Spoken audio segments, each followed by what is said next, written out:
자, 안녕하세요, 애청자 여러분. 정준환의 아침을 여는 부동산 오늘의 뉴스입니다. 자, 오늘은 2월 28일이죠. 2월 28일 여러분들하고 핵심되는 오늘의 뉴스를 한번 살펴볼까 합니다. 자, 첫 번째는요. 반포에 있는 원베일리 인허가 절차가 상당히 빠른 속도로 통과를 했는데요. 이 부분에 대해서 짚어보려고 하고요. 그 다음에 두 번째는 전국의 미분양 감소로 인해서 또 인허가량 감소로 인해서 향후에 집값에 대한 방향을 한번 짚어보도록 하겠습니다. 첫 번째죠. 우리 이제 반포 원베일리 하면 신반포 3차랑 반포 경남 아파트가 통합 재건축을 하게 되는 곳인데요. 이곳이 아마 2015년도쯤에 조합 설립을 통해서 통합 재건축을 추진하려고, 그래서 일명 반포주공 1단지 3주구 이렇게 표현하잖아요. 이곳인데 서초구 중에서는 진행 속도가 재건축 단지 중에 속도가 가장 빠른 곳 중에 하나다, 이렇게 볼 수 있습니다. 원베일리 하면 생각나는 게 이제 아파트 한강 조망의 가치, 이런 것들도 한번 궁금한데요. 제가 옛날에 자료를 조사했더니 그 주변에 아크로리버 파크 있잖아요. 이게 한 전용 84제곱미터면 30평대 정도 될 텐데, 이곳에 대한 조망권이 잘 나오는 곳과 아닌 곳이 약 한 6억 전후 정도의 가치다라는 기사를 본 것 같습니다.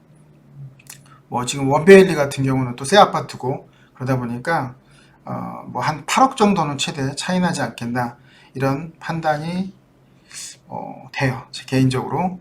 자, 신반포 3차가 1100가구 정도, 경남 아파트가 한 1000가구 정도, 이렇게 세대수가 되기 때문에 한 2400가구 정도 전후가 되는 그런 이런 아파트를 재건축을 하게 되는데, 대지 면적이 한 36,000평 정도 되죠, 이 아파트가. 그래서 재건축을 통해서 한 일반 가구가 한 30가구 정도 되겠네요. 530가구 정도 증가한다, 이렇게 볼 수 있습니다. 작년 11월, 그러니까 19년도 12월 말쯤에 해당 아파트가 철거를 했죠. 이주를 마치고 이제 철거에 들어갔었는데, 이 아파트는 삼성물산이 시공사로 선정이 되어 있습니다. 원래 그 작년 10월 달에는 분양가 상한제 등의 어떤 문제 때문에 일반 분양분을 아예 그냥 통으로 매각하겠다, 이런 방향을 잡았었는데요. 12월, 그러니까 작년 12월쯤에는 이러지 말고 차라리 통매각을 포기하고 선분양으로 전환하자, 그런 어떤 상황들이 펼쳐지면서 서울시 도움을 좀 많이 받은 것 같아요.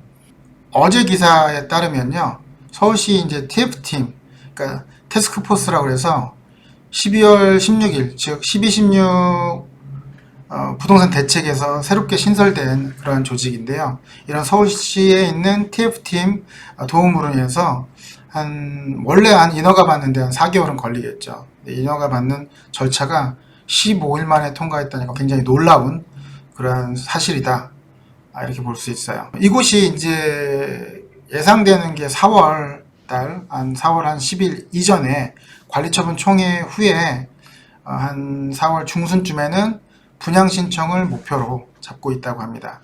즉 이제 분양가 상한제 유예 기간이 4월 28일이니까 요 4월 28일 이내에 입주자 모집 공고를 해야 되니까 이 이전에 입주자 모집 공고를 하기 위해서 속도를 내고 있다, 이렇게 보면 될 것 같습니다. 어쨌든 반포 원베일리가 인허가 자체가 이렇게 속도가 빨리 났다라는 것도 조합원들 입장에서는 상당히 기분 좋은 일이 아닌가 싶습니다. 자, 두 번째는요, 전국의 미분양 감소, 또 인허가량 감소 때문에 향후 집값에 미치는 영향에 대해서 얘기를 해볼 건데요. 자, 전국의 미분양 아파트가 계속적으로 연속 감소를 하고 있습니다. 특히나 한 7개월 연속으로 감소를 하고 있는데요. 작년 6월 달에 약 63,000 가구, 63,000호가 미분양이었는데 12월 정도에는 47,000가구, 그 다음에 1월 말 기준으로 약 43,000호 정도가 미분양입니다. 그래서 전달 대비했을 때 약 한 9%에서 10%, 한 9.5% 정도가 감소했고요. 또 이 중에 이제 준공 후에 미분양도 있겠죠. 준공이 났는데 미분양이 된 것들, 이런 것들이 1월 말 기준으로 한 17,000호 정도 되기 때문에 전월 대비해서도 당연히 한 3, 4% 정도는 감소했다, 이렇게 볼 수 있습니다. 지역별로 이제 미분양을 한번 보면 수도권 같은 경우는 또 미분양이 많이 감소했겠죠. 약 한 5,000호 좀 안 되는 그런 미분양 물량이 전월 대비해서 한 20%선 정도 상당히 많이 감소를 했고요. 지방 같은 경우도 38,000호 정도 미분양이기 때문에 전월 대비해서 10% 좀 안 되는 7, 8%선 정도가 감소를 했다, 이렇게 볼 수 있습니다. 미분양 감소, 주택 인허가 감소가 상당히 좀 우려가 되는 부분인데요. 미분양이 한 7개월 정도 감소를 최근에 했고, 올 1월 주택 인허가 착공량이 지난 5년 대비했을 때 최저 수준이라고 합니다. 상당히 인허가량이 적은 거죠, 착공량과. 자, 그래서 인허가 물량을 보면 19년 1월 대비해서 25% 정도가 감소했고, 지역별로 이제 서울이 57.6% 정도 감소, 경기는 14.3%, 지방이 17%선 정도 감소를 인허가 물량이 감소했고요. 착공량도 역시 감소를 했어요. 인허가량이 적기 때문에 19년 1월 대비했을 때 1년 전 대비했을 때 30% 이상 감소를 했고요. 준공량도 약 한 30%대 중반 정도까지 감소를 했다.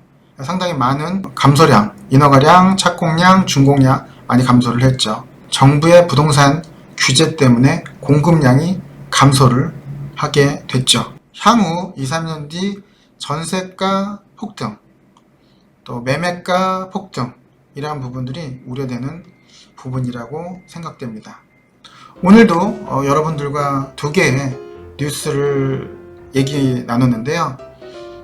잘 참조하시고 부동산 시장의 흐름 잘 읽으셨으면 좋겠습니다. 행복한 하루 되시고요. 활기찬 하루 시작하시고요. 또 다음 시간에 뵙도록 하겠습니다. 감사합니다.